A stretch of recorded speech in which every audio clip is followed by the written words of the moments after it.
I'm Roland Wall. I'm the Senior Director for Environmental Initiatives here at the Academy of Natural Sciences of Drexel University. It's a great pleasure to welcome you all to this month's seminar of the Consortium for Climate Risk in the Urban Northeast. On behalf of the Center for Academy Science and also for Drexel's Department of Biodiversity, Earth, and Environmental Sciences, which is based here at the Academy, I particularly want to welcome you all and welcome our speakers tonight, Professor Kate Orff and Dr. Eric Sanderson. For those of you who aren't familiar with us, the Academy is the oldest natural history institution in the Western Hemisphere. We're also one of the newer parts of Drexel University with our merger in 2011. Although we're known for our long history, the Academy is also very connected to modern issues surrounding environmental science and biodiversity. We have an explicit commitment in our mission to highlighting both human impact and public engagement in all the research and education that we do. Towards that end, the Academy recently issued 4 position statements that clearly lay out our stance on public policies as they relate to biodiversity, evolution, water, and climate change in particular. Some of you may have seen the letter this morning in the Philadelphia Inquirer written by Academy President George Gebhardt, commenting on the American withdrawal from the Paris Climate Change Agreement and indicating why we think this move was a mistake. Hosting programs like today's seminar, as well as programs like our Town Square series, are other ways that we work to engage with experts and stakeholders on these critical public issues. So once again, welcome. We hope you all return and join us for some future programs. It's a great pleasure now to turn things over to my colleague from Drexel Engineering, Professor Franco Montalto, who will be moderating today's discussion. Franco? Thanks, Roland. And thanks for those of you who are joining us for the first time. This is the Green Infrastructure, Climate, and Cities Seminar Series. It's a monthly series. We've been going on now since past October, and we go till next October, and we intend to continue beyond that. The purpose of the seminar series, which incidentally is both in person and there's a whole audience of folks watching online, and all of our talks are actually recorded as well, so you can go back and look at any of the previous talks. But the purpose is really to have a dialogue about all the multidisciplinary issues that come at play when we think about the future of cities or the present of cities in a changing climate. We have a number of partners in addition to the Academy, who I really want to thank for hosting us today. Usually we're on the main campus, and you can see those partners there. And just again, for those of you who are joining for the first time, we're at month 9, and the focus of tonight is ecological systems, impacts, and restoration. Next month we get into stewardship and engagement, and we go to water resources and extremes and economics. So it's a 13-part series.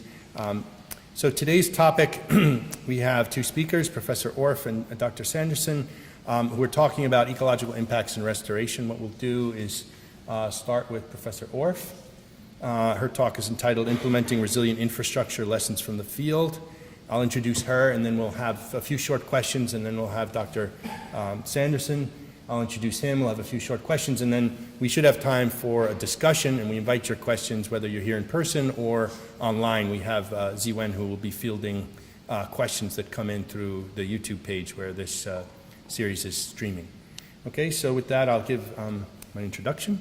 So with a degree in political and social thought from the University of Virginia and a master's in landscape architecture from the Graduate School of Design at Harvard, Kate Orff is the founder of SCAPE, which is a design-driven landscape architecture and urban design firm based in New York City. It was founded in 2007. As she puts it, her focus is on retooling the practice of landscape architecture relative to uncertainty of climate change and fostering social life. And she's well known for a variety of projects, which she'll talk to us today about, but they always involve sort of the complexity of urban ecosystem. In recognition of her work, Kate was named a 2012 United States Artist Fellow and an Elle magazine Planet Fixture. And she has shared the vision of her firm, SCAPE, at the International TED Women Conference in 2010. In addition to her practice at SCAPE, she's also on faculty at Columbia University, where she's the director of the Graduate School of Architecture, Planning, and Preservation's Urban Design Program. And she's an author of many different publications, including her recent work toward an urban ecology and petrochemical America. So with that, I'd like to introduce Kate. Thanks for coming.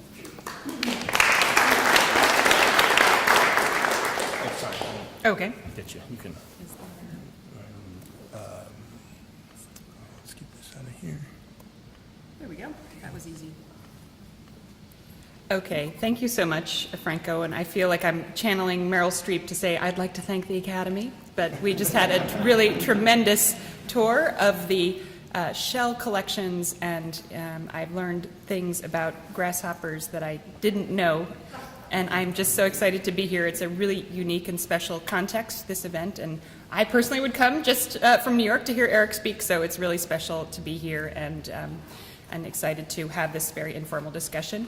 I will speak about this kind of lessons of implementing resilient infrastructure, and I'm really going to talk about one case study, this sort of central case study of my office, which is about coastal green infrastructure, looking at our nation's bays and water bodies. So, but I would like to say that here in this space of the Academy, I think we're surrounded by the sort of great diversity and bounty and ingenuity of nature. But today, you know, I am a landscape architect, which means that I have two roles, which is one, understanding that complexity, but two, understanding human life, what motivates people, social life, and that complexity.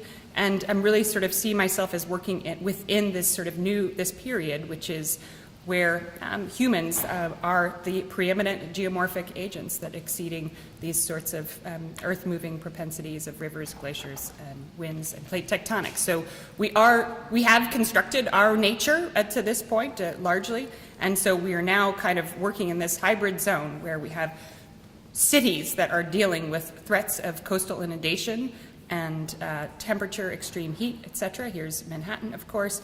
But we are also, these are human-made systems. We are also in the midst of designing human-made ecology. So this is Jamaica Bay wetland restoration. But now I feel like we need to get out of this mode of like nature can take care of itself, and we need to project ourselves and all think as designers relative to cultivating in ethos, cultivating a space on the planet, cultivating zones for natural systems to now coexist with human ecologies. So these are just some of the ways in terms of infrastructure, because I'm quite obsessed now with infrastructure and getting ecology into this mix, right? So we have beach nourishment, dredging, all these ways. These kinds of things are often done by engineers. You will be lucky if your engineer is someone like Franco who understands natural systems and how they work. For the most part, I think we've been suffering in the last, 150 years or so about single-minded engineering practice, which is trying to solve one problem, but reducing complexity and not understanding the sort of interrelationship of natural systems and how these the complexity of these systems is moving forward. So not only that, but of course we've been graded a D+. I suppose everyone who paid attention to the presidential election is into the understanding this. But so we have these failing infrastructures, and we have on top of that this increasing uncertainty relative to climate change, with temperatures rising, sea levels rising, and urban population also projected to rise.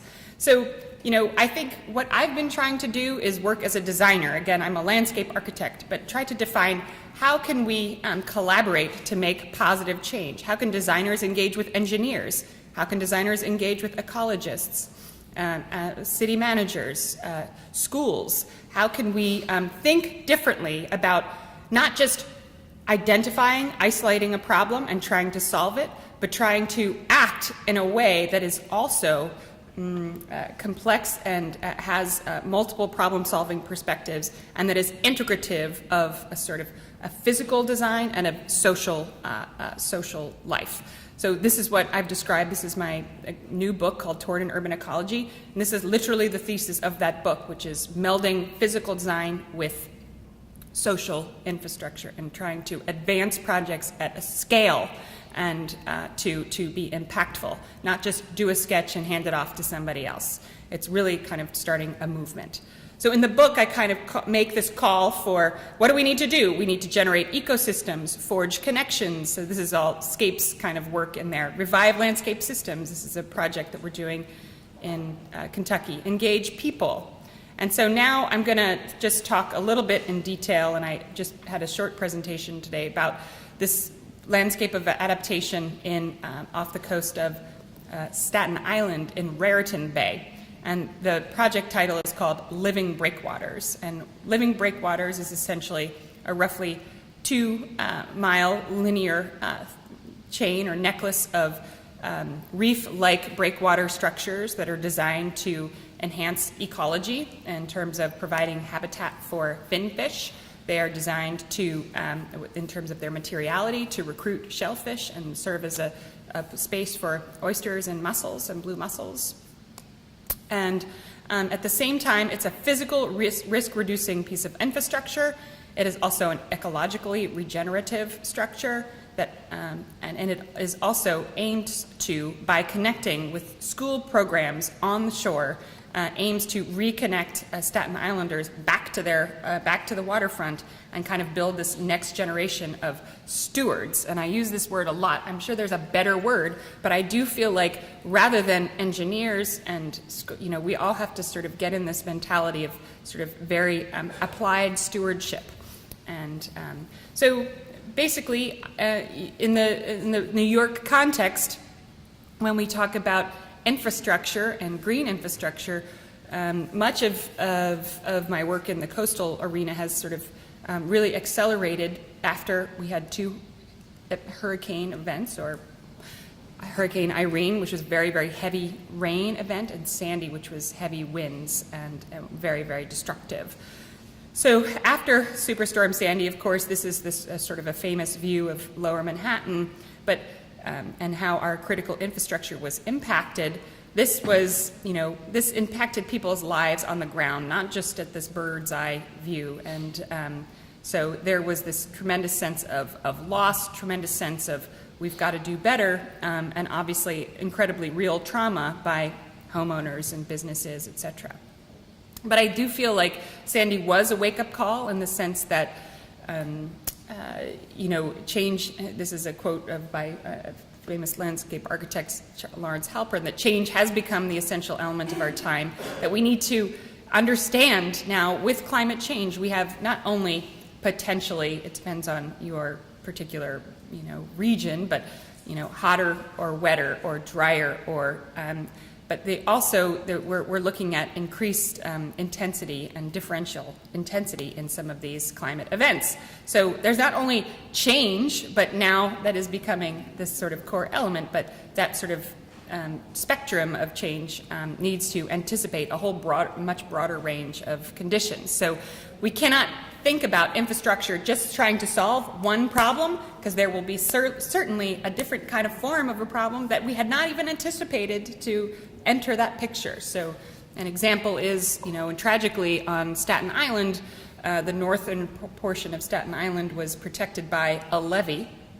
and people could not see over that levee and see the rising water, and so that levee was failed essentially, and caused loss of life. So even though you're solving one particular problem with a levee, you're creating different problems and you're reducing the perception of risk. So everything that we've tried to work on has been to try to increase the perception of risk, to build sort of a layered approach, and to integrate ecology and social life into this next century form of infrastructure. But so the way that this project, the Breakwater Project, happened was through Secretary Sean Donovan, also educated as an architect. He was appointed by Obama on the Hurricane Rebuilding Sandy Task Force, and so they set into motion something called Rebuild by Design to bring this sort of innovation into the rebuilding process. Because typically, government money means that you just build back what was already there. Right? It's not projecting forward. It's sometimes at a certain moment it wasn't even taking into account sea level rise. So this was a process that involved talent, research, design, and implementation, and there was a strong sort of research phase. And so I worked with a team of people to do research into the region to try to define a project that could be built and serve as a model for innovation in infrastructure in the next century. So these are just some snapshots of the team.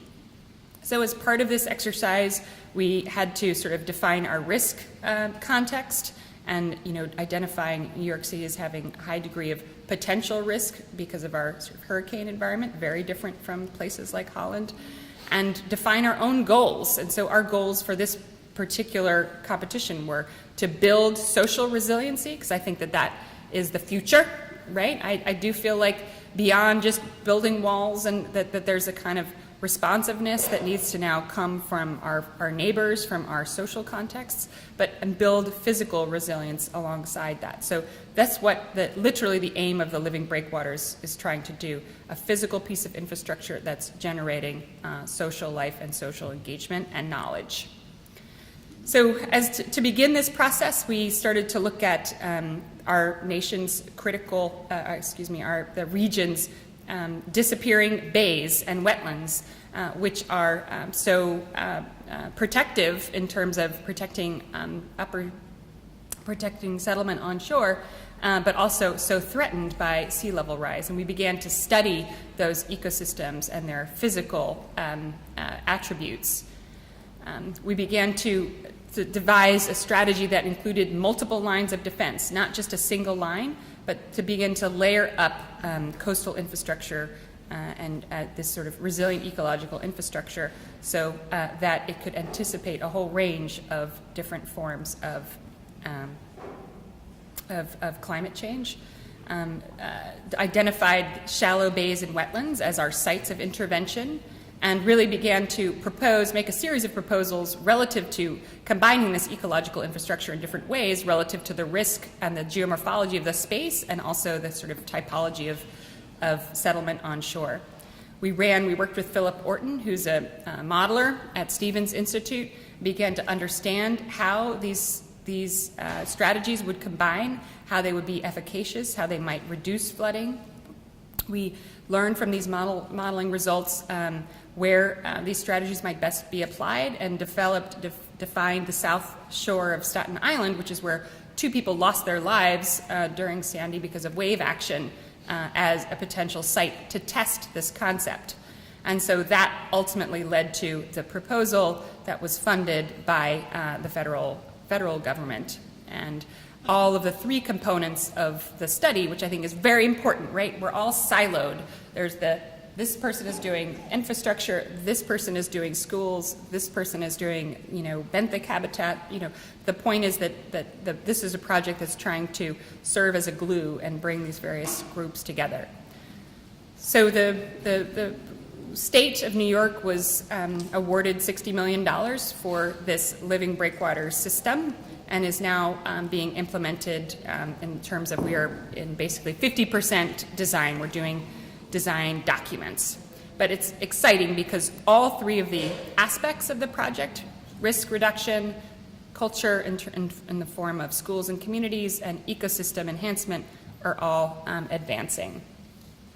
But just a little bit more about the project now, and what it does and what it doesn't do, because I also feel like we've been falling into traps by saying everybody can solve everything, and the reality is that is not the case. So the breakwaters attenuate waves, and they don't keep water out. They are combined with an onshore dune to help reduce flooding. But this was actually the wave energy itself was one of the kind of critical factors in damage on Staten Island. You can see the sort of the New York bite, and how during Sandy, the coast of Staten Island was severely impacted. And here you can see the storm wave damage and erosion. This is, sudden, and this was a sort of a gradual erosion that has taken place over time. And in fact, and I guess I can play this little video, but along the shore of Staten Island, all in this area, there was they called it a great reef, a reef that basically spanned this entire zone of Raritan Bay. So this was a thick, 3-dimensional oyster reef habitat that helped protect the shore of Staten Island, that because of water quality being dramatically diminished, and because of overharvesting and a whole host of other reasons, is basically at almost negligible percents of its historic extents. So this is just a a video into the location of the project, showing where we're working. We did a whole series of exercises and studies together with our engineers to study how sediment is moving, what is the littoral drift, how has the shoreline changed over time, how is it eroded, and we began to define and locate and place and size these breakwaters in this most current phase of work to achieve all our risk reduction goals and attenuate storm wave action at critical sites, and also build back the beaches in other zones, and to help reduce erosion, rebuild this sort of natural infrastructure of the beach. I'll just stop that video there. And then this is essentially the project, the parameters of how we began to, again, size and shape these structures. Their ultimate, this is literally what has been costed and what is going to be built. This is a kind of a quick snapshot into our design with our engineers about how we developed 10 scenarios. We've been, in terms of understanding the effects on the shoreline, we then narrowed it down to 3 and narrowed those 3 scenarios down to 1 in terms of the physical location and extents, and that is the project that we are proceeding with, and its kind of physical location and how it will play out on the shore. Let that run for a minute over the years. So you can see how the beaches are built back. And what's also important as a landscape architect, I'm also very concerned with public space, right? And so what has happened on Staten Island is that shoreline has eroded up to people's private property line, resulting in the privatization of the shore. So, but importantly, as particularly for this group, is that the breakwaters themselves are designed to enhance ecosystems, to create habitat, increase biodiversity, and improve ecosystem health. And so we've worked with U.S. Fish and Wildlife Service, and New York, New Jersey Beekeeper will be monitoring these. But literally, they are these rocky structures with reef streets, and these rocky structures will be seeded with oysters by the Billion Oyster Project and by the school children, and monitored by the children on shore. And so we've designed the breakwaters as a sort of, almost in a kind of sense of biomimicry, in that, so that they will provide structures for juvenile fish. And that's one thing we learned, is that in Raritan Bay, this is a kind of a critical missing habitat aspect, this sort of 3-dimensional structural habitat that juveniles need to grow.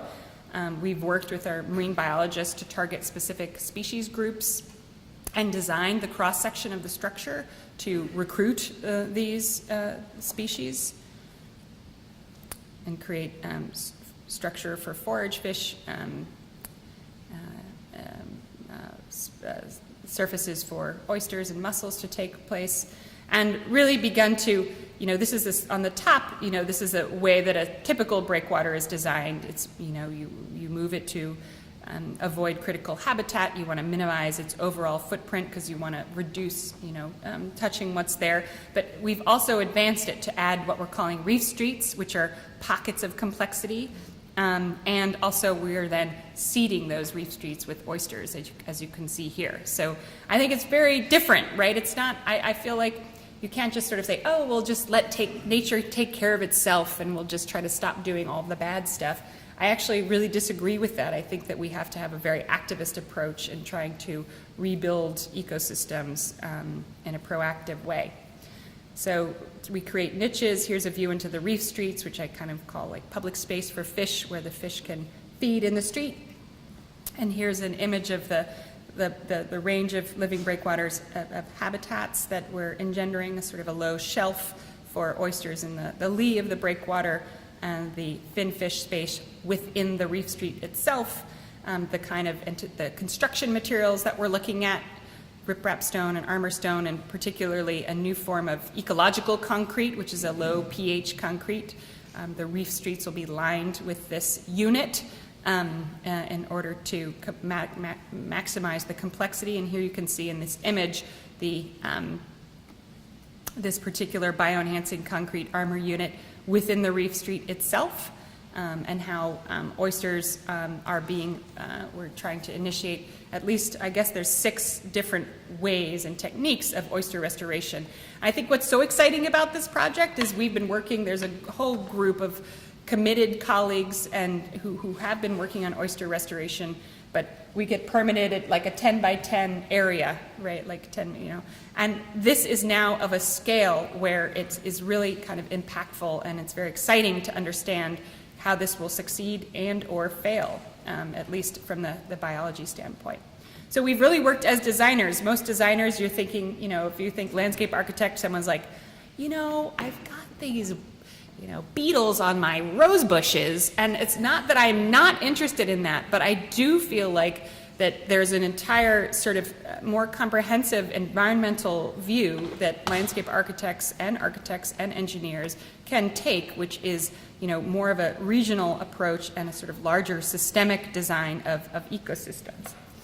And then finally, I'll close with a couple of slides about this, what I think, and Franco and I had a discussion walking over here, is the next big thing, right? Which is that even though you're an ecologist, actually people are your subjects ultimately, right? Or if you're trying to advocate for the natural environment, in a way, it really is mostly about people and awareness and changing behaviors. So, in as much as this is a physical project to build these structures, it is a social resilience project that improves access to the shore, rebuilds this disappearing beach, raises awareness of risks, and encourages stewardship. So we're literally working with 5 schools, science teachers, to build this sort of social resilience for the next generation.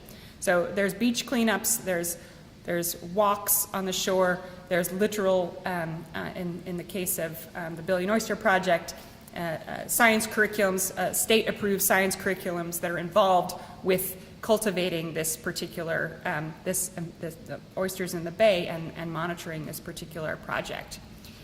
So when you look back in history too, right, here's an image of bathing in Raritan Bay and this very activated shoreline, and you look at the empty beach today, you know, I think what's very exciting is in terms of building social resilience is the idea that some of this projects, and for me it's difficult because someone says, well, how can you work for 10 years on a project and no one can even see it, you know? But the point is, I'm like, well, it's changing the entire shoreline. It's creating this activated social context for what is perceived as human nature, you know, human ecology here. So in my mind, it's literally these kind of images which are the design of the project, and that's a very different concept for many designers to grab a hold of, but I think it's one that we need to start thinking about. So I'll just close with a few slides where our partners, we have many partners on this project, the New York, New Jersey Baykeeper in terms of monitoring and the Billion Oyster Project with the school curriculum. Here you can see how that's working. And of course, a different way of thinking about design is also that it's not that the design itself isn't something that's like placed in, you know, and just looked at, but literally that our goal is that this is a sort of a project that then begets other projects. So it's, you know, not only are we doing construction documents for this particular structure, we're designing gardening manuals, oyster gardening manuals, to enable a whole host of others to take on this project itself. And so it's really this sort of social resilience that is what's very exciting. So I think, you know, this project cut across many people's interests. This woman did like oysters in particular. She made her own hat. But it's very exciting because, you know, you really need coalitions to build these kinds of projects. It's not a napkin sketch. It's really, for us, it was the Fishermen's Conservation Association, the teachers, the kayakers, the local politicians. And so, you know, and it was a very exciting, you know, time because it will be constructed. Tottenville was known as the town that the oyster built, and there is some deep history involved in that. This is an image of a farmed nature off the coast of Staten Island. I mentioned those very great natural reefs. Those were then cultivated, and that provided this entire economy for South Staten Island. So this image I always come back to because I think that there has been this divide between people over here and nature over here, but what I think is the future is this kind of much more actively stewarded and productive landscape that you can see in this image, where humans play a big role in advancing ecosystems. So it's exciting. We are finalizing our drawings now. We will be in construction next year. We already have a whole series of oyster nurseries set up in Raritan Bay, and we have a giant shell midden on Staten Island, and we continue to do all sorts of outreach and projects with the sort of schools in the area. So it's not just a breakwater, it's this layered approach that to me is building this culture of resilience, a culture that is more connected with their immediate environs, and therefore will be more resilient to climate change. Thank you.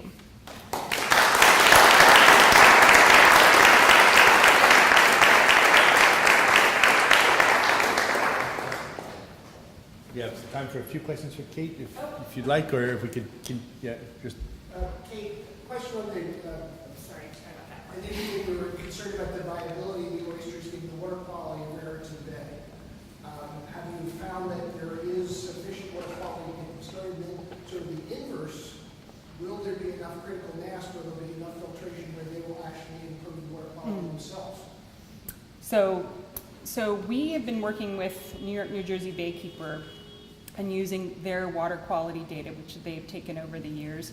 And because of Raritan Bay's proximity to the Atlantic Ocean, the actual water quality is much better than in places where you have, say, like the Gowanus Canal or places where there's not a lot of flushing. So we feel fairly comfortable, plus we have the pilots there that are successful pilots, that the water quality will at least support this initial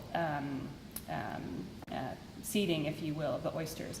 And whether or not, I always say, like, free to fail, right? Because, if you don't try, that is in itself a massive failure. But I think that the goal is that, yes, that they would be able to develop a sort of a critical mass, if you will, and be able to sort of self-perpetuate and clean the water to such a point where it can be a sort of a quasi-sustainable population at that scale.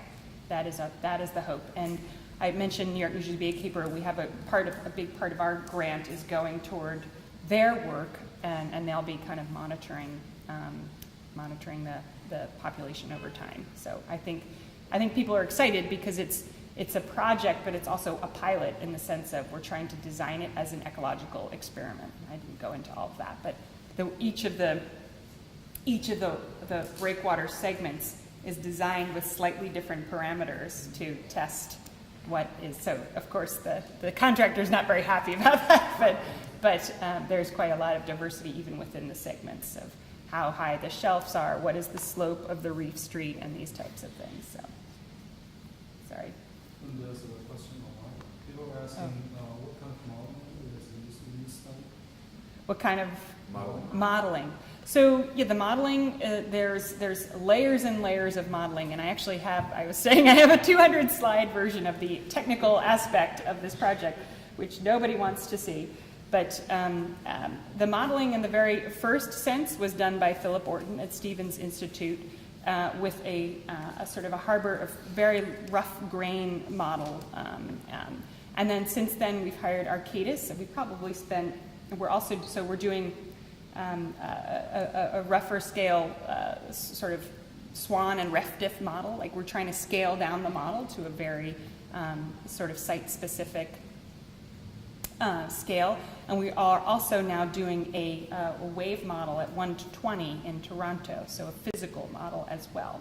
So we're doing, so I showed you how we got from 10 to 3. So we did the sort of a rougher scale model at the 10 scenario. Then when we got down to the scenario 3, then we had a much more detailed model.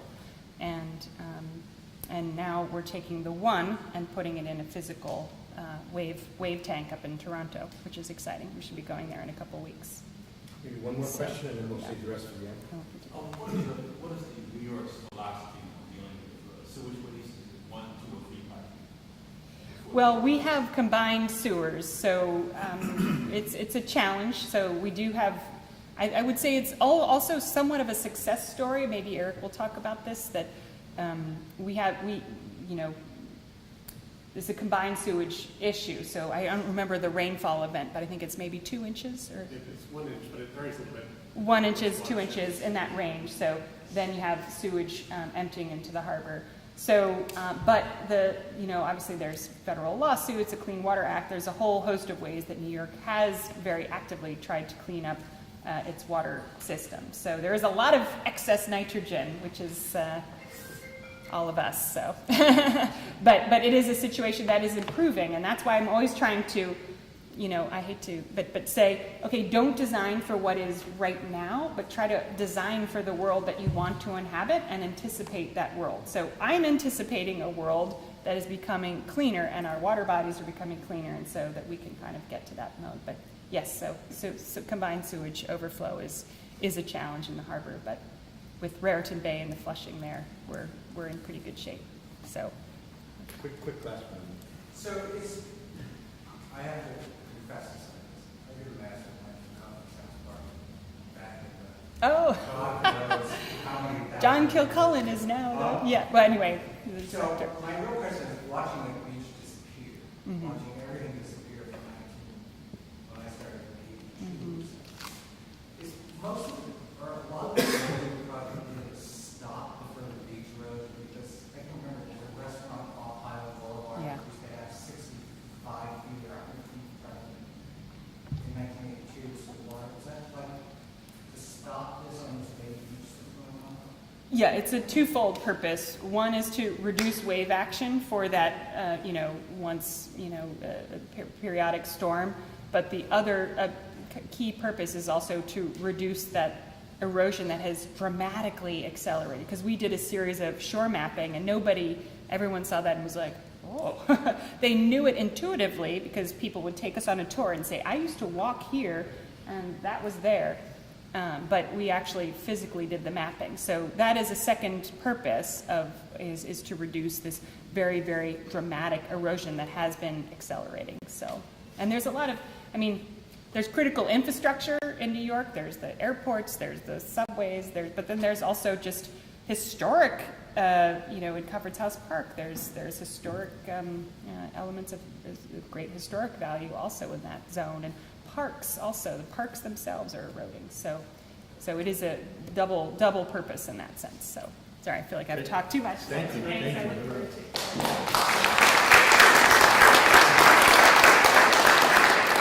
And we'll have more time at the end after our next presentation for just open discussion. So our next speaker is Dr. Eric Sanderson, who's been a senior conservation ecologist at the Wildlife Conservation Society and Bronx Zoo in New York City since 1998.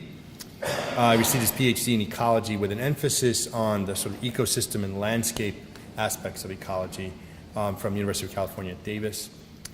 At WCS, he established the Landscape Ecology and Geographic Analysis program, the purpose of which was to bring landscape thinking and geographic analysis tools into conservation practices. In 2002, Dr. Sanderson and his colleagues began the Human Footprint Map, which was the first look at human influence globally at less than 1 square mile resolution. He's also the director of the Mannahatta Project, which is an effort to reconstruct the original ecology of Manhattan Island at the time of European discovery, which is 1609. September 12th. At 2 p.m. At 2 p.m. 2 p.m., which was the time when Henry Hudson sailed up the Hudson River. And so he's got a book on that called Mannahatta, Natural History of New York City, which he's also described on the TED stage. And recently he's been expanding to other boroughs of New York City in a project called Wilikia, which is in Lenape, the Native American language of New York City, the meaning of which is my good home. So with that, I'd like to introduce Dr. Sanderson. Thanks. Thanks.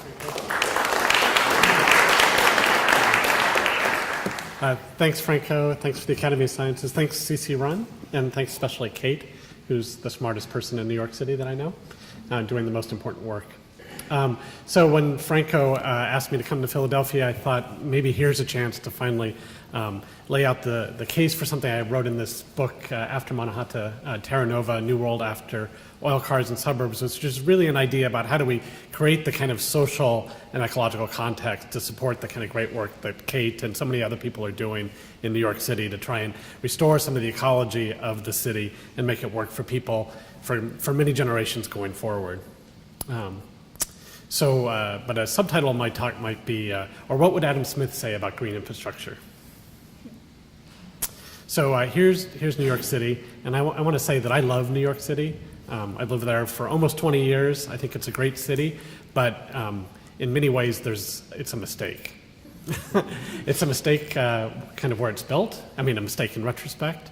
It's also a mistake in some ways about how it's been built. And deep in that idea of New York City and of Henry Hudson coming to North America and what did he actually see and what did he actually appreciate is a mistake of appreciation of what was really there. So if we could go underneath this island back to that moment on September 12, 1609 at 2 o'clock, we might have seen something like this. This is the island of Manhattan, which became Manhattan Island.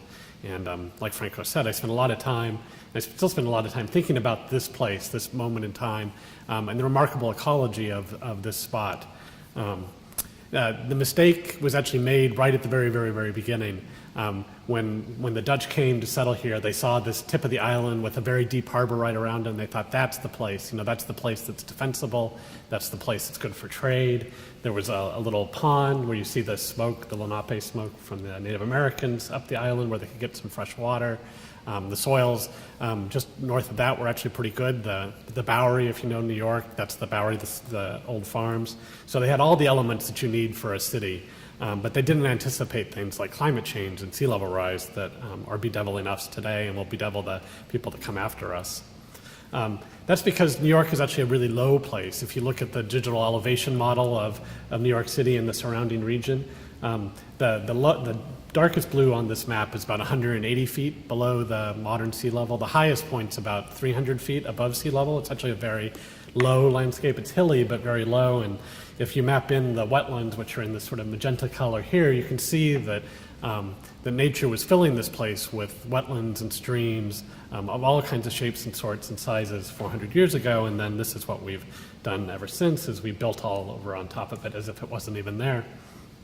And one of the questions we have to ask ourselves is, why would we do that? I mean, another way of saying that is if you look at the historical wetlands of the city and you look at the evacuation zones for floods, and then you lay those two on top of each other, there's a 90% overlap between them, right? That the places that were flooded under Sandy were the places that were wetlands 400 years ago and are trying to become wetlands again through sea level rise. And that's because, nature actually knows a lot about dealing with sea level rise. If we look at the last 20,000 years of sea level rise in the New York City region, as in this graph here, so the x-axis is years in the past, 20,000 years out, and the y-axis there is sea level, and you can see it's actually at the height of the last glacial maximum, it was 120 meters lower than sea level. And then over that sort of 10,000 years, until people came into the picture in the New York City region, it came up nearly 100 meters of sea level. And so what that means is if we were to draw a map of where the coastline was 20,000 years ago, it's something, this is what the coast in the Northeast looked like. That's what the modern coast in the Northeast looks like. So the Hudson River would have come past a little set of hills, which we know as Manhattan, and then come still another 100 miles across the coastal shore before it actually reached the shore. And then as the glaciers melted away, the sea level rose, as we know, 15,000 years, 10,000 years, 5,000 years. We're finally getting something that looks more like we would know. Long Island Sound is flooding here. Raritan Bay is about to flood until we get to today. And so, nature's had to adapt to this. What were beaches and salt marshes and dunes were 120 miles from the shore, and now they're right on top of us.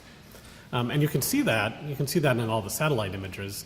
This is showing Long Island. You can see the barrier island systems. You can see the shallow lagoonal systems behind, and you can see the salt marshes that are interdigitated with both of those. I can show you the version of the western end of Brooklyn and Jamaica Bay, kind of like what Kate was showing from historic maps. If we go back to the 19th century, we can look at Hassler's famous chart of New York Harbor. You can see this is a chart made 20 years later by Bakke from the U.S. Coast Survey. Just watch this point of land. How are you doing that, Kate? It's a pointer thing. Anyway, see this little point of land here? Just keep your eye on it right here. So that's 1844, here's 1861, here's 1882, here's 1907. You see it? Do you see it expanding? If you just digitize the shoreline and you compare it, it looks like this: 1844, 1861, 1882, 1881 or 1891, and then 1907 extending out. And you can actually put a little dot at the end of the peninsula there, and then measure the GPS coordinates, and then measure the distance using the distance formula. And on average, it was 77 meters per year coming toward the west during that time, and 32 meters to the south. Or essentially, the Rockaways added 3 miles of land. You know, nature built 3 miles of land over the course of the second half of the 19th century. So, you know, and if we go back in time and look at Jamaica Bay 400 years ago, it has all these elements that nature has designed as infrastructure to protect the coast. It has this barrier island system, it has this shallow lagoonal system, and it has these fringing salt marshes behind. I don't know if you can see this, but this is a great stereoscopic image of the great sand dunes on Coney Island that were 120 feet high in the 19th century. And you can see all the beach vegetation back around the maritime holly forest. There were these shallow lagoonal systems that would absorb the water as it came in on the storm surge. And then these massive, massive salt marshes that were fringing the land, that were, you know, are this natural place where the water and the land meet each other. So, you know, I mean, and these things were really functional. So I've also done some work with Philip, who's part of CC Run. Philip is a very flexible guy. We made this website called adaptmap.info, and these are some graphs. This is the 1609 landscape, a 1 in 10 year storm, and the tides going in and out, you can see. It fills in the salt marshes and then washes back out. If you compare that to today, what you see is the water goes in and it gets really high and it gets right up on the edge of the bulkheads and gets right up into the top, and then it recedes and has to fight its way back out the Rockaway Inlet there. If we imagine a 100-year storm, essentially the 1609 environment does the same thing. It just floods a little bit more on the upper edge. And in fact, these floods of salt water on the big storms are the things that make the landscape evolve for the small storms in the future. And if we see that in 2016, you see it building, building, building, building, and then it goes over the top, right? See what happens on the Rockaways and on Coney Island there? So we've actually made a system that's more fragile in our efforts to try and make it more protected. And these ideas are in this book, Prospects for Resilience, that Franco contributed a chapter to. It came out last year from Island Press, if you want to know more about it. And I would say we're at the very beginnings of actually knowing what resilience means over the long term. It's really about imagining the prospects for the future, not knowing what it actually means quite yet. Except that if we look at the way Mannahatta worked, we can say, well, here was a system that actually had a resilience that lasted for thousands of years before Henry Hudson showed up. And that's really the mistake we made when we built it into this kind of form here. So the question going forward is, how do we sort of rectify this deep mistake, this mistake in deep historical time that underlies the way that we construct our cities and that provides the proper social and ecological context for green infrastructure, and really a sort of broader reawakening of the ecology of our lands and waters in the future. And that's the topic that I was really trying to pick up in my book, Terra Nova, that followed Mannahatta. And it's not just a story of Manhattan itself, of course. It's also a story that embraces the entire metropolitan region, indeed the whole corridor from Boston to Washington, D.C., where we have such just variation in densities. Manhattan is 65,000 people per square mile density. It's the densest place in the entire country, and yet there are communities out in New Jersey or out on Long Island that are less than 1,000 people per square mile. And it's just extraordinary that we built our environments in this way. That in some cases working for the ecology, or sometimes working for the economy, but most places actually messing up the economy and the ecology. And so Terra Nova is really an effort to try and figure out how do we rectify these things. And the idea is actually to go back to Adam Smith. So Adam Smith, he wrote The Wealth of Nations. He was a 18th century Scottish philosopher, lived in Glasgow. And he said the economic factors of production are land, labor, and capital. And to sort of illustrate this, he talked about a pin factory in Scotland. And I'm going to come back to green infrastructure in a minute, but I just want to take you to Adam Smith's pin factory, where you have these people, and what the people of the late 18th century, the way they made pins is they would get a piece of metal, steel, and they would straighten it out, and then they would sharpen it, and then they would flatten the top, and everybody would make pins all day long in a pin factory like this, and everybody would do all the pieces, right? And so they would take iron in, it would come in the pin factory and it would come out, and I forget the numbers, 10 or 20 pins per day your average laborer would produce.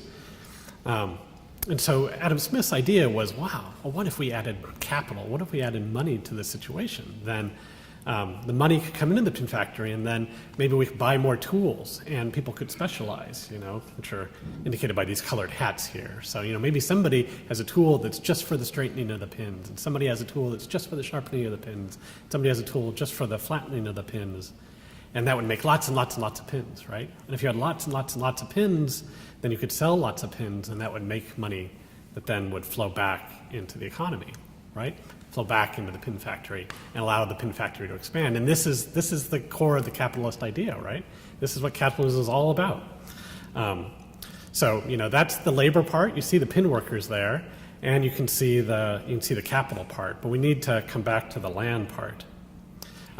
Future economists, and if you open up any economics textbook, you'll see a graph that looks just like this, has a box. It's usually in the first chapter, usually figure 1.1.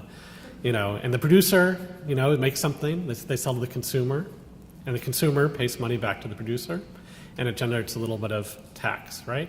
And this is the economic cycle. This is sort of the abstraction of Adam Smith's idea, right? That you can have many, many kinds of products. And if it works like this, if the economy works like this, and if you listen to the president, if you listen to the economic advisors, they all talk in these terms. They talk about the products that are made, the money that's made, and then the taxes that are generated as part of the transaction. And business people love it. Investors love it. Consumers love it. Politicians love it. Why do they all love it? The business people love it because they get their products. The investors get it because they get more money back. The consumers get it because supposedly they'd only make the transaction if they want the thing that they're buying, right? That they're trading their money for. And the politicians love it because there's taxes. And this is why in America everybody is rah, rah, rah to make the economy grow and build as fast as possible. But what happened to the land? Remember Adam Smith? Adam Smith said the factors of economic production are land, labor, and capital. I mean, if we go back to the pin factory, Adam Smith would admit that there's land. The pin factory actually is someplace, right? It probably displaced something, some Scottish moor somewhere that was there instead. And moreover, this iron had to come from somewhere, had to come from a mine. And that mine, of course, there was a miner who helped get the iron out of the ground. And the miner gets paid, and maybe the pin factory gets paid, maybe the carter gets paid. But what about the 500 million years of tectonic activity to make the iron, right? How come nature doesn't get paid in this equation, right? How come all the activity that nature does doesn't get paid?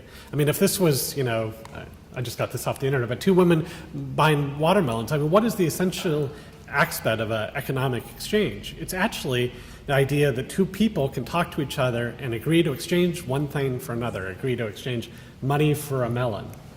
But this doesn't work for nature for a couple reasons. One is you can't actually talk to nature. You can't actually talk to nature about the way ecosystems work or the way the climate works, because it doesn't talk in those terms, right? It doesn't speak in those terms. And it cares nothing about your money. It doesn't care anything about your money, right? So the basic, and that's for that reason it's been left out of the calculus of the economy since Adam Smith, right? Because there's no way to actually pull it in as a a partner in the economic transaction, and therefore, because it's not seen, and because no one stands up, because nature can't hold back what it gives, therefore we treat it as if it's free and it's always there, when in fact it's not. So, the way to sort of fix this is to come back to this abstract diagram here and to recognize that it's not an isolated, self-perpetuating machine, but actually there's something coming in, and that's natural resources. And there's actually something coming out too, which is pollution and waste, right? There's stuff coming out the other side, the sort of dematerialized things that the economy doesn't want anymore. And we toss these willy-nilly out into the environment and says, environment assimilate these things, just like we take the natural resources from it. Not realizing that the economy is actually within the house of nature. The word economy or economics actually comes from the Greek word or the Greek word that means household, and ecology comes from the word that means house. And so you really think, and we really should think, and need to build mechanisms such that the economy sits inside of nature. So the household sits inside the house. If you try and value, if we were to pretend that nature was actually a company, if it was ExxonMobil or Dow Chemical or some other company that could actually withhold its products and services unless you paid, the estimate is you'd pay $16 to $54 trillion per year for the things that nature provides, right? On a global economy, that's about 18 trillion per year, right? I mean, it's that level of magnitude that we don't acknowledge. And so we need a mechanism to acknowledge this in a way that actually helps us adapt to changing conditions and protect the environment. And not only protect the environment, but use the environment to help us going forward. We need a way to sort of pay nature, or pay us to pay nature what it deserves. And I think the way to do that is to recognize that the services nature provides are public goods. And that when we build a house, or when we build a structure, when we build a street or a sidewalk, we're actually appropriating things out of nature, out of the public good, and making them private goods, including this building, right? This building hasn't always been here. There's probably a nice forest here once upon a time that would have led you down to the river, right? This building is, reducing the amount of ecosystem services the forests of Philadelphia used to provide to this place. It's a private good. I mean, this is a public good because it's a public institution, but you get the point, right? It's actually taking this public ecological good and appropriate it to a private institution. And so the idea in Terra Nova is that we move these taxes to the edge. This is the big move. That's it. Here, I'll do it again. That's it. That's the big move. And we call these things gate duties because they're like at the gate between nature and the economy touch each other. And there's a gate, there's the forward gate where natural resources come into the economy, which is actually the place where people and institutions extract natural resources out of nature. And there's another one where waste and pollution leave the economy, and that's the point where pollution is actually made. And that we remove some of the taxes from the interior of the economy that are less efficient, and we move them to the edges. So I have a couple of statements about this. So gate duties are kind of a tax or a levy that's assessed at the point of extraction of natural resources and at the point where waste materials are released back into the biosphere. That replace inefficient taxes that act in the internal workings of the economy, like the sales tax or corporate income taxes or excise taxes or tariffs. These sort of things that are inefficient to the economy, as most economists will tell you. And naturally, these ones that are on the edge are more efficient because you only have to collect them at that point, and then they ramify through the cost of everything that's in the economy. And third, that they are universally applied. So there are no exceptions. Nonprofits pay them because nonprofits have impacts on nature. And more importantly, the government pays for them. So, that street out there, is it 19th Street? Now, that street out there also is reducing the ecosystem services that used to be here. That sidewalk is. And there's no reason that government couldn't pay taxes to some other part of government in order to assess those costs that have been taken. So, in my book, I suggest they come in three forms. So there are these entrance duties applied on natural resources. There's exit duties applied on waste. And there are these ecological use fees that are applied on the non-consumptive use of land and water, and I'll talk a little bit more about those in just a minute. when you might recognize this sort of line of thinking. It's the one that people, when they use carbon taxes, right? Carbon taxes are a form of externality tax. There was an economist that worked in Cambridge in the 1920s named Albert Pigou. So they're sometimes called Pigovian taxes. There's a line of thinking calls these double dividend kind of taxes because you're taxing the thing you don't want, like waste or excess or inefficient natural resource use. And that means, and you're getting money for the government, that the government needs to do what it does. People, where the sort of founders sometimes is people say, well, you have to assess exactly what the value would be, because otherwise you'll create new inefficiencies. But we don't do that with any other set of taxes. This is a graph showing the sales tax rate in the different states of the United States. If I'd bought a candy bar in New York, I would have paid $8.49%, or if I'd stopped in Jersey and got it, I would have paid what? My tax would have been 6.97%, or if I got my candy bar here, it would be a bargain, because the tax would only be 6.34%, right? But why are they different in these arbitrary boundaries that we call states? It's because they each have a different political process. And they get changed, the sales tax gets changed over time depending on the way we want to run our economy. In the same way, we could assess these gate duties in such a way. That said, there are some principles that we might use in thinking about these things.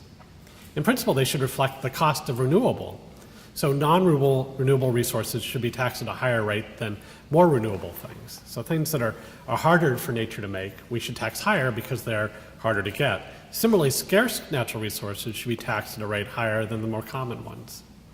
And then more importantly, these ecological use fees would be resources that have stronger connections to the rest of nature, and they should be taxed at a higher rate than more strongly connected ones. And you can make a similar argument with pollutants. So we think about, as we're setting the relative rates, how long does it take nature to renew something? How scarce is that resource in nature? And how connected is that element of nature to everything else? Let's repeat.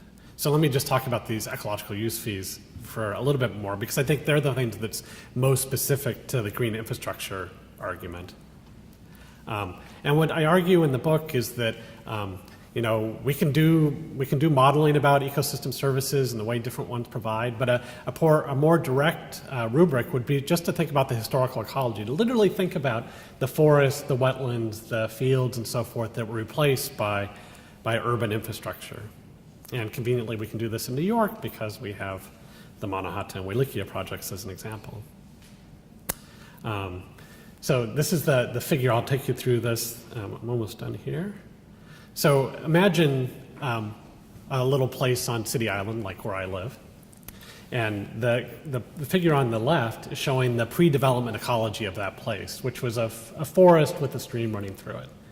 And then on the right is a bungalow with a little deck in the back and a chicken coop in the far back and a little cement path that runs through the garden coming through, right? So, the way you would assess this is you would do the historical ecology and get the areas of the different ecosystems, and then you would do a GIS analysis of the property, which you can do from aerial photos and satellite imagery about what's the kind of development that's happening on top of that. And then you would get the areas. That's what's shown in the top part of this figure. So the area of the pre-development ecosystems, which is described in the rows, and then how did it get developed in terms of structures, pavements, and gardens, and so forth. And then you assess on a per area basis a tax rate that's about how developed it is. And if it's, a structure replaces most of or all of the ecological value of the ecosystem that was there, pavement is almost the same, and a garden probably does less, so a garden will get assessed a little bit less. And in this way, if the tax rates were actually tied to the way you use the land, then you would have incentives to make your use of the land more ecologically compatible. And then you can just multiply this out and get a tax rate that's pretty much what I pay for my property tax every year. The real trick is to tie the rate that you would pay to the percentage of development. So that, when you come to a place that hasn't been developed very much, it has a very low cost. But as that kind of ecosystem gets more and more developed, the rate doesn't go up as a linear function, but it goes up in a sort of exponential way. So at a certain point, when you're about to develop that next bit of stream, or that next bit of forest, or that next bit of shoreline, instead what would be a better economic use is actually to pay everybody else not to develop. right? If everybody's payments, if everybody's fees were based on the overall amount of development within the taxing jurisdiction, then everybody would have some incentive to maintain some amount of nature, because it would be a way of actually lowering their taxes.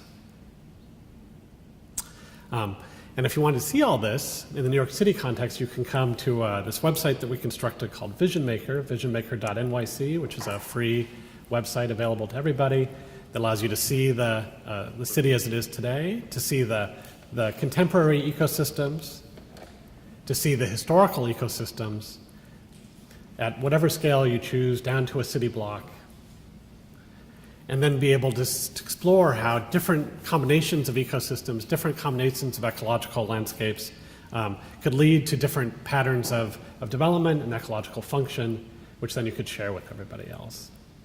And I think this is the only way to actually tie the economy and the ecology together, that we actually will find a way not only to promote and support green infrastructure projects, like the Living Breakwaters project, but really to find a way to develop in a way that's compatible with climate change and in a way that actually gives a future to future generations. Thank you very much.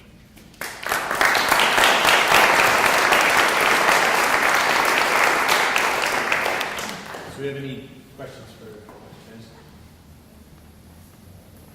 Yeah. I think it's a really interesting idea that I've heard some proposing abstract capture and use benefits, but I wonder in areas that where cities feel like they need to incentivize development through, allowing developments to forgo taxes, like how might this be applied in that type of environment?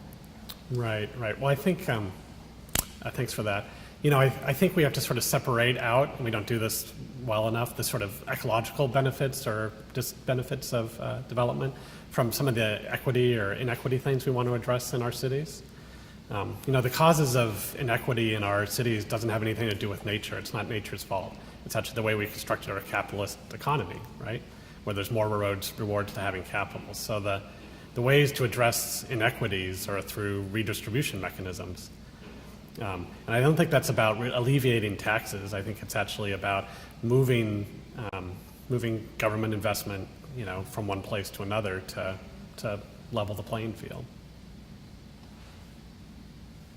Along the same lines, you could say that part of the inequity is limited because people are seen as having the right to at least get breathable air and water, and that if those are taxed, then you increase the potential for. Sure. Yeah, that's right. I mean, it's certainly true in the capitalist system. I mean, who gets the externalities, the negative externalities of the capitalist system? It's all the people that can't speak in the capitalist way, that don't have the money, right? So who is that? That's nature, as I was just pointing out, but it's also the poor. And it's the future too, right? The future doesn't have any standing in our economy because it can't talk to us, right? We can talk about the future, but it can't talk back to us. Right? We can't say back to Henry Hudson or the first Dutch fathers, like, maybe don't build right to the edge of Manhattan, like, leave a little bit of room, leave a little bit more beach, I mean, if we could, that would have been a great idea, because it wouldn't have led to the problems we have today. So I mean, that's why I think this sort of mechanism actually builds in those kind of considerations, right? And it's using something that we already have and that everybody knows, everyone responds to, which is the tax system.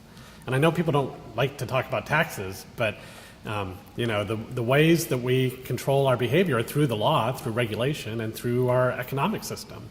And so on the environmental side, we've spent so much time working through regulatory mechanisms and legal mechanisms and that sort of thing, and there's certainly a place for that. But it's like we've been sort of fighting the battle with, fighting the fight with one hand tied behind our back, right? We really need to embrace these sort of economic metrics if we really want to move the needle. And, Kate's right. Like, her project is, one of what's so great about it is it's so large, it's so big, it's so much bigger than most of the times we think about it. And yet, compared to the need, it's so small, right? And so, in order to do that, you actually have to address a remedy that's at the scale of the problem. So I'm wondering if we get both speakers to sort of paneling. We have a sort of an opportunity for an open discussion about both talks together. I can sort of just sort of jump it off. So Kate talked about today's on. Yeah. Okay, about sort of an activist role for those of us involved in thinking about urban ecosystems, and then we saw two examples, right? We have sort of an activist economic plan in terms of taxing and sort of a physical plan. But I wonder, I wonder what your thoughts are on the challenges in moving to, actually implementing these plans at scale, which is the point, I guess, to just what we were just talking about. I mean, how does this become the new way of doing things in sort of a societal context that seems so polarized and blocked, and many of the trends are bringing us in opposite directions, right? So I just wonder what the two of you. Yeah, I can speak to the scale question first. I mean, it was one of the things that I think is this sort of triggering mechanism is, for example, the Clean Water Act, right? That is an act that worked immediately at a scale and forced an entire kind of generation to come to grips with water quality and had financial penalties associated with it. To me, there are multiple ways that you can act. One might be through a regulation like the Clean Water Act and penalties. Another one in terms of our kind of work is this notion of not trying to define a project relative to a physical site or an area, but by looping in, for example, the New York City public school system. That is, to me, a way of acting at a scale that is beyond a kind of physical delimited place, in the sense that I don't know how many kids are going through the school system every year, but through the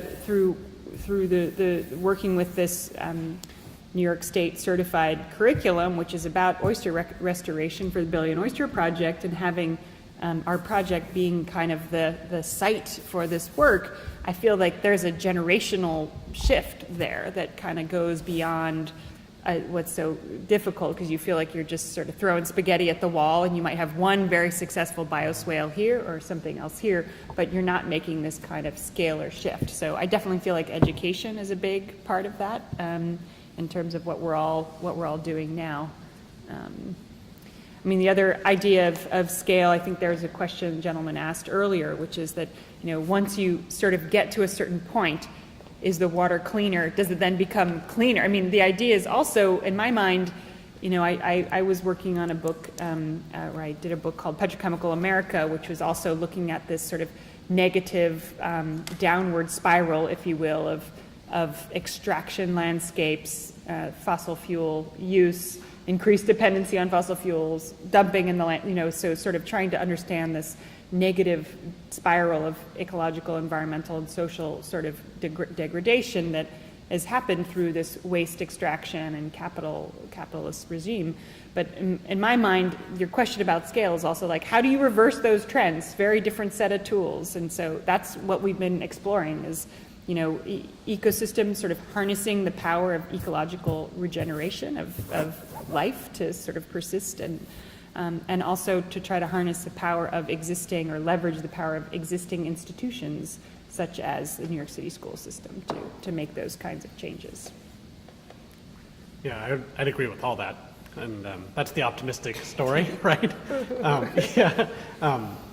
Bill Selecki, who's one of Franco's collaborators on the CC Run project, urban geographer in New York, and he and I have this sort of friendly bet for a number of years now that my contention was that, if you lay things out, and you give us a reasonable solution, that reasonable people, especially in the 21st century, given all the education and given all the things that past generations have done to give us the benefits we have, that we can actually do the right thing. And Bill's contention is no, it only happens through crisis, right? It only happens when things get so bad that something has to happen, something has to break. And I have to say, I think Bill's winning the bet, that I think, it seems like every crisis is just ramping up and just ramping up. And, you just have to read the news this week to see that in action. And so, and that actually comports with an observation I made at working for WCS for almost 20 years, which is that my institution, we work on wildlife conservation, and basically the way we do that is we hire really smart people who are really dedicated, and we put them out into the world, 60 countries around the world. And some of them, they work their whole careers, and they're doing the right thing, they're doing the science, they're meeting the people, they're knowing the system, but they don't get the opportunity, and then nothing happens. And then every once in a while, there's some opportunity that's usually external to our efforts, and then because we have somebody there, then they can make something happen, right? And I think like Opportunistic, right. Yeah, and I think Rebuild by Design was like that kind of opportunity, right? That, it required, Obama and Sean Donovan and, whatever the political process was, they created this opportunity for this great idea to come. And then because, people like Kate and the other Rebuild by Design teams were around, then they could actually do something great, right?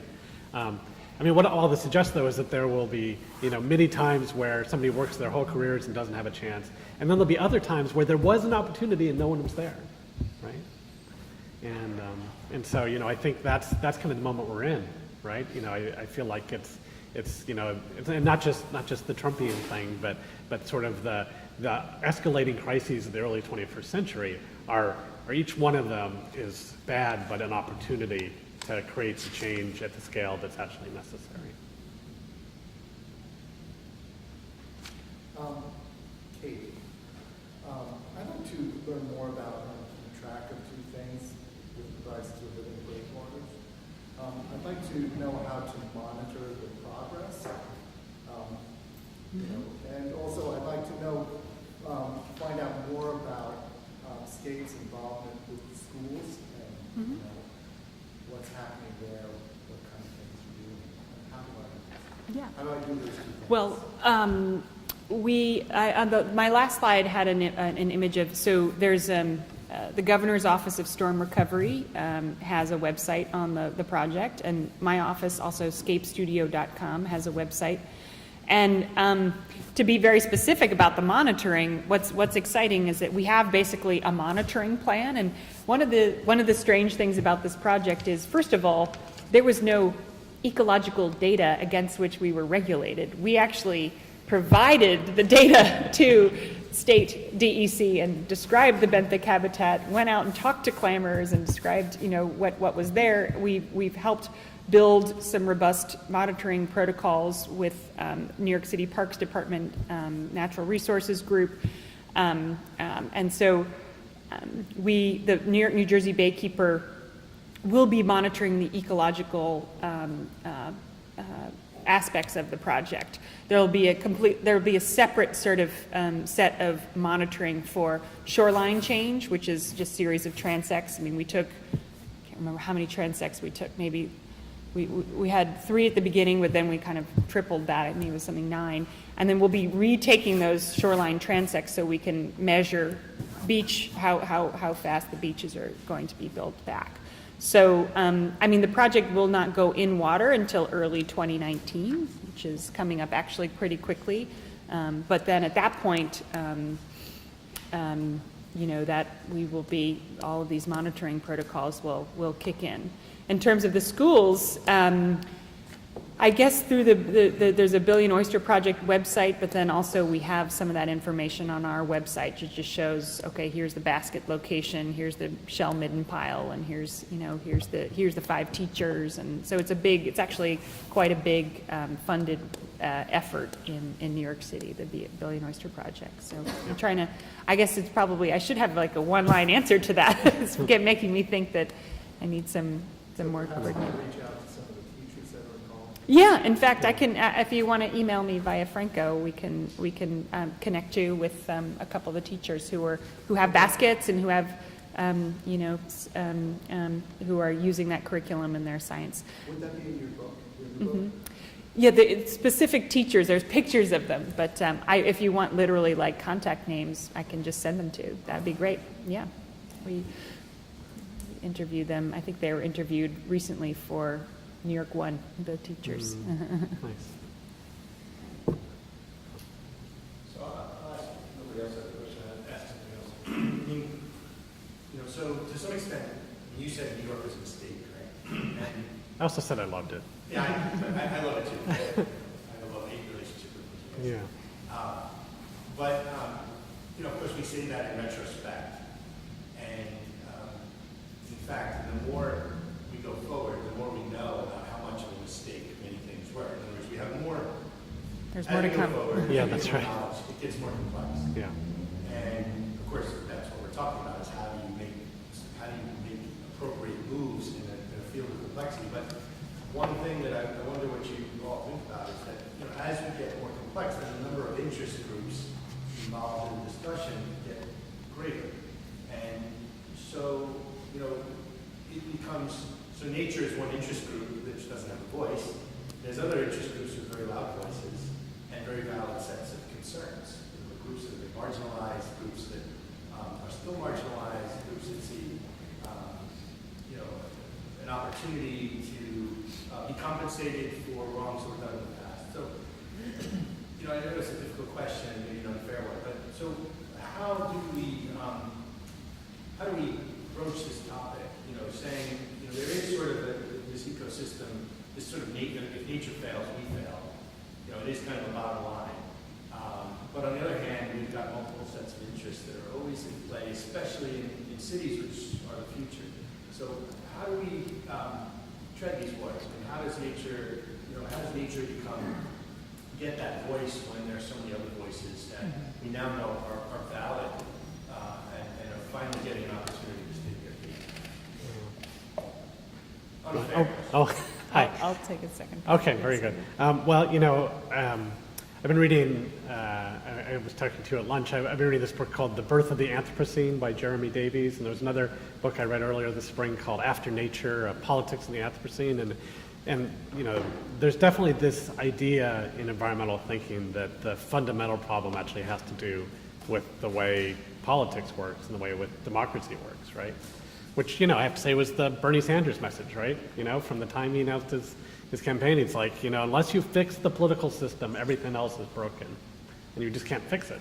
And we're continuing to. That was when he first said that, I was like, no, that's not it. But actually, I think he is right that is it. That there are these fundamental problems in the way we have, as I was talking about, way we've conceived of our relationship to nature that underlies our economic system, and I think in a similar way, there's a whole series of problems that have to do with representation in the political system that are also broken. And not the least of it is this like $1, one vote kind of thing that's working in America now. That obviously has to be fixed, to go with these other things. But I think even at a deeper scale, recently I've been thinking a lot about state boundaries, right? We make so much about the boundaries of New York City, right? Or the boundaries of New York State versus New Jersey. But these things are, if you read the history of the colonies, it was completely arbitrary where the line between New Jersey and New York went, right? And yet they have these arbitrary distinctions that have no ecological value and only political value in the sense that we've always had them. And we can't think of another way to do it. I think somehow there's something about that goes in with the things we were talking about earlier, just before, about kind of the redistribution of the wealth, the kind of rewards that we give to capital versus the rewards that we don't give to other kinds of endeavors in our society. So I think they actually, in an almost ecological sense, they all have to move at the same time. Mm-hmm. I would just add, I hear exactly what you're saying, and it's something that is, with the expansion of democracy and the increasing, inclusion of multiple voices, now at the very time when we actually need some clear action relative to some direction and protection of certain of the, or ecosystems, then it's like there's 90,000 people at the table, and so so it's very difficult. And I all I can say is that I feel like this is a sort of a fallback, which is why I'm also teaching at Columbia. But I also do feel that this kind of concept of education and outreach is something that is if you're an optimist, that's what you fall back on, which is that you try to share and try to convey the broader picture and the broader story of what's at stake and how and get that in people's head, not just as a map with sea level rise, but through different kinds of storytelling that is really kind of bring that home. But do people act rationally based on information? No, they do not. So I do feel like this is a crisis in the sense of not being able to command the political will. And even in the Breakwaters project, there's a huge coalition. There's also a group that is frankly NIMBY, not in my backyard. I don't want people on the beach. It's my beach. Yeah. I don't. So, and then I also heard this great an acronym the other day called the Caveman, which is Citizens Against Virtually Everything. Right. So when you go to a public meeting, I'm like, that's a caveman right there, right? So it actually doesn't really matter. There's also just some resistance to movement. So, and again, the people who are the poor people, who have 2 jobs or who have kids, have to put the kids in bed. Those people are not at the meetings. Right. It's right. the cave, not men, Yeah. men and women. Men, excuse me. Yes. But can I say something? You know, I was sort of blaming the past for all the bad mistakes they made, but you know, there is something that this building reminds me of, which is also the bravery of the past. You know, at least for some people, like, you know, I mean, Henry Hudson, like, sailed all the way across the Atlantic Ocean, this small boat, or, you know, Lewis and Clark, you know, went across the country. Like, there was this enormous courage and desire to make good in the past, whatever those terms were, that I also feel like is often missing in our modern culture somehow, which I just hate. I just hate that we have so much and we've lost so much ambition. One question online. People are asking, would you each describe as your wish and as your goals, what are the present in the city would look like in 10 or 15 years? Could you repeat the question? I think the question was, could you describe your vision of what New York City could look like in 10 or 15 years? Yeah. I mean, I'm also, you know, feel that we need to put a greater value on density. What was their statistic of in Manhattan? 65,000 people? 65,000 people per square mile. And people, that's probably too much for some people, but it is attracting this, you know, world-class talent, just as Philadelphia is and all these other dense cities. So in my mind, there would be a much stronger kind of land policy that is protecting much larger swaths of the surface of America, and that we would have policies in place that could expand and re-densify the existing urban structures that we have, whether it's Detroit, Cleveland, you know, San Francisco, and I see a future in denser cities and in broader swaths of ecologically managed and agricultural lands. That would be my vision. Plus, of course, a harbor teeming with shellfish. Yeah. And finfish. Yeah. I'll sign up for all of that too. I was in Syracuse earlier this spring, Syracuse, New York, and it just struck, you know, Syracuse is one of these towns that was really you know, growing and dynamic and everything, and it has had this long decline, and they're really trying to do the best thing. And although, you know, I love how much everybody loves New York City, I can't help but thinking, but just like 1% of the people that want to move to Brooklyn every year would just move to Syracuse instead. That Brooklyn wouldn't miss them, and Syracuse would be so much better for it, you know. And so it is true that, you know, cities like New York and San Francisco and, you know, a few other places, Chicago and the country, Philadelphia, are doing really well. There's so many of these other cities in our country that are not doing well and need these sort of lessons about density. And you know, the vision that comes out of Terra Nova is that if you start to value the land, you actually, I didn't really talk about this, but that creates these rewards to density. And then the rewards to density are better transportation systems, more efficient, less energy producing, you know, more mass transit or some sort of mass, you know, self-autonomous electric car, something, I don't know what, you know, that then actually leads you to the renewable energy thing, which is actually the long-term future of the country. So, you know, the really hard move is actually this first move. But after that, all the other ones will just fall like dominoes. Hi. I think there's a lot of unanswerable questions going on because I think it's really difficult to sort of like, when I'm hearing things like that, kind of navigate the hyper-local and like hyper-global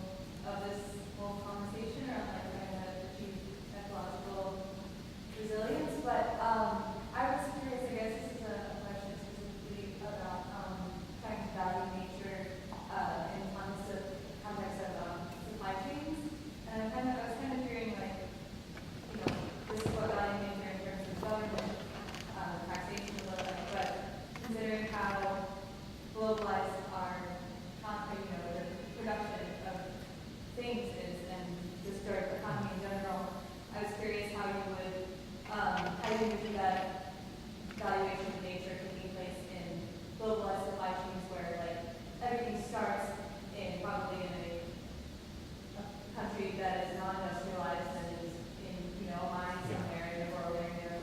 Yeah. I just kind of Yeah, yeah, yeah. Well, I mean, that's right. I mean, for it to really work on a global scale, it would have to work globally, right? I mean, every country would have to have their version of this thing, you know, of the tax, or just some sort of assessment at the point of extraction and some sort of assessment at the point of pollution. But what goes with that is releasing taxes elsewhere in the economy, right? So it's really the idea is a tax shifting idea, not a tax adding idea, if it makes sense. Like the sales tax, the sales tax is the most regressive thing in the world. And it's and I'm not a conservative, but it is a really burdensome thing, right? A sales tax means that every transaction in the economy is potentially auditable by the government. Well, why should everybody have to keep that many receipts and that many records, right? When you could just, get the companies that assess, that are extracting the natural resources. So the Exxon Mobils of the world when it comes to oil, or the Philadelphia Water Department when it comes to the water, right? I mean, in many ways, the water world has made the best examples of this through stormwater fees and water use fees, right? It's just that same idea, but just applied to every natural resource. But yeah, for it to work, it can't just be a U.S. thing. But in the short term, there could be big advantages to the U.S., right? If you President Trump wants to give away the corporate income tax already, right? But if you could trade it away and get these gate duties instead, it would actually be so much better for the environment. And it would actually be so much better for the economy because it would create more efficiencies on the internal workings of the economy. So that's why when you read the economists on this, it's on the left and on the right. On the left they like it because it's more balancing and it's fairer, it's less regressive. And on the right they like it because if you are taxed on how you use natural resources or how you make pollution, you can avoid it by just not doing those things, right? So it's actually fair, and it actually creates more freedom, they would say, right? More independence. I mean, Gregory Mankiw, who's the chair of the economics department at Harvard and is a conservative guy, he was one of the economic advisors to George Bush, pitched George Bush on carbon taxes in the Oval Office. Everybody who thinks about this for very long realizes it's the right way to go because nobody has figured out the political side that we were talking about before. a follow-up question. I'm just curious about, so say you had a redevelopment site and you're restoring that area to a natural system. Would you then be, Yep. would you receive like a payment for that? Yep. Yeah, there's this sort of, in the book, there's this idea of a natural mortgage. So say you took some piece of property you owned and you said, I'm not going to develop it for 30 years, then you could get a mortgage that would be based on the tax savings on that place. You could have a financial mechanism that would pay you to do that. That's right. And moreover, if it was, in this sort of, these sloping lines, where that would actually mean everybody else's taxes were lower, everybody else would have an incentive to pay you to do that as well. So, that's what's so, again, I'm an ecologist. I'm even like a liberal ecologist. I'm from Northern California, but there's something that's really amazing about how creative the financial mechanisms of this country are if you create a way for there to be a return for these kind of actions. And we just don't have it right now, which is why, rebuild by design is a great thing, but it required a major governmental action and a governmental bravery and insight to make it happen. I also wonder if there's, interviewing these corporations and in the Louisiana's chemical corridor for that petrochemical book, I also just learned, that there is a clear understanding that pollution and there is considered an externality to their business model. So I also feel like even with some modifications, even if we don't get the gate tax, but if there is an additional kind of clear sense that pollution is not an externality, that to your business model is integrated in the business model, that would be a huge step forward. Plastics, even the stupid plastic bag tax, which did not pass, right? In New York City, the smallest thing, but the idea of a disincentive to use plastics and an increased tax on gasoline. I actually think that even some of these minor tweaks would be very, very effective in terms of just getting plastics out of the, the wider use and water body, or taxing waste, for example. And many countries just simply pay per bag for waste. And so even if we don't get to restructure the entire system, if there were very specific national level incentives along these lines, Or I even do feel local like it level. would be, it would be incredibly effective, so. So we're in Philadelphia, which was the stomping ground of Ian McCart, whose book, Design with Nature, I teach with, and we talk about issues. And I do know without going to, there's a few students of Ian McCart in the audience. And I'm wondering, without putting them on the spot, like what, if anyone wants to sort of, so a lot of these ideas were discussed Yeah. Right, years ago, yeah, and yet here we are. right. So, what's different now? Why, what's different in this discussion? Yeah. that No, we're I would, discussing? can I just add to, and then I would love to, but the other painful thing about the work on Staten Island is McHarg did an amazing plan for Staten Island. And literally, that plan was fairly in place just until the Verrazano Narrows came in, which was recently, right? I don't know what the time frame was, but literally, the mistakes are so recent in that situation that it is truly painful, and it's not dissimilar from, say, the Rockaways as well, where these, what were just kind of like little cottages, all of a sudden there was a school, and then there was a swimming pool, and then everybody said, oh, we can't leave because my school is there, right? So I think the mistakes aren't historic mistakes. I think even that some of the mistakes are actually 80s, 70s. So I'm sorry, I would love to hear the McHarg, but seeing that and restudying that as part of this process was incredibly painful. And we actually, DPR gave us the big maps, so we have these McHarg drawings. On the other hand, my was respond, Yeah. in the 1980s, we talked about oyster reuse, and they were like so far out there at that time. It's like, we might as well be talking about doing this on Mars. It's like going to Mars, right? I was going to go to the same place. We're doing broad-scale implementation. I mean, my master's thesis was on how to create a cat marsh for the wastewater treatment system. That was in 1978. The broad-scale acceptance of this and the broad-scale implementation of this really is the optimism. And unfortunately, a lot of the work that we will be talking about is post-Sandy. And That's the crisis. But you can't drown Wall Street and expect to have a civil society. So you've got to do these things. And I'm really pleased to see the broad-scale application of ecological principles being used to solve problems. But the two things you just said are incompatible with each other, right? I'm sorry? The two things you just said are incompatible with each other, which is Wall Street may flood, and Wall Street doesn't, like I said, I do love New York, and I love the history of Wall Street, but Wall Street, its functions could do its work just as well in Cleveland as it does in Wall Street. It is doing. I'm using it as a metaphor. Yeah. But there is this idea of it was built here, so it always has to be here kind of thing. And I know that it's billions of dollars of stranded assets, if you like. But I just I worry that those stranded assets might push us into even bigger mistakes, right? I'll rephrase to say the hundreds of thousands of people that were impacted by Sandy and the solutions of how to keep them out of harm's way are really being grappled with. Yeah. And make the analog of mayors who, rallied over the last week to say, well, the U.S. may have stopped supporting the Paris Accord, but we'll jump in. So you have these sort of, it goes back to what you were saying earlier, that you need these sort of crisis events potentially to move to a new equilibrium state where you've got sets of sand being physical water. But it is a fair question in this sort of generational conversation to ask what mistakes are we making now, and I wonder what Kate thinks. I'm obsessed with frankly plastics.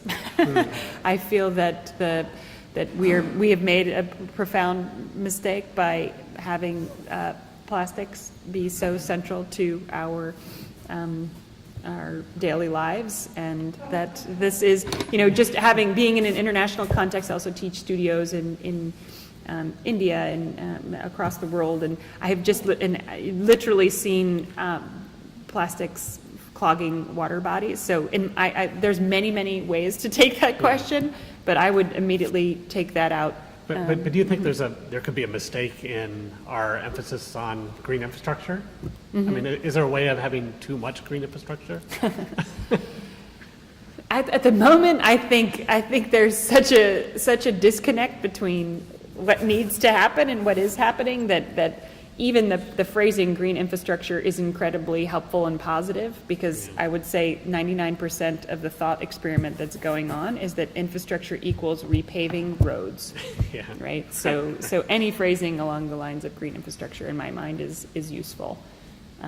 Big time, energy, obviously energy is something that makes no sense. That the economics of solar probably 10 years ago, if we had invested in solar, would be incredibly different now. And so I feel like that has been one of the world's most successful coups, is the tamping down of the fossil fuel industry of the upcoming renewable industries. Yeah. But that is certainly a giant mistake. Right. I don't know. I feel like I'm out of my Yeah. No, that's good. scope here. So, in a minute or so, we're going to have to wrap up. If there's any sort of final questions or comments or statements from our panel. If not? Well, can I just say one last thing? Yeah, sure. So one thing I think that might be a mistake that we're making now is our predictions about the future of population in our cities. Like, everybody builds their city for more and more people, and it's like almost a mantra in our urban world to talk about, cities are going to double in size by 2050, and the urban population. I mean, you had was in one of your graphs there, but even in your graph, like, eventually it does curve, it breaks, right? Like, eventually all the people that are going to get to towns and cities are going to get to towns and cities, and then there's going to be fewer people in the world. And I just, I keep thinking about the cities that we're building, especially in the developing world, that are building out now, and maybe they're going to be occupied for 100 years, but eventually they maybe all be like Cleveland and Syracuse and Utica and so forth. And what do we do then?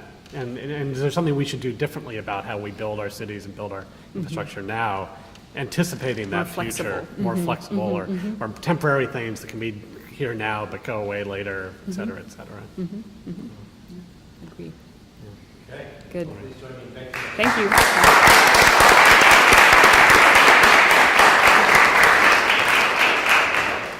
Please join us.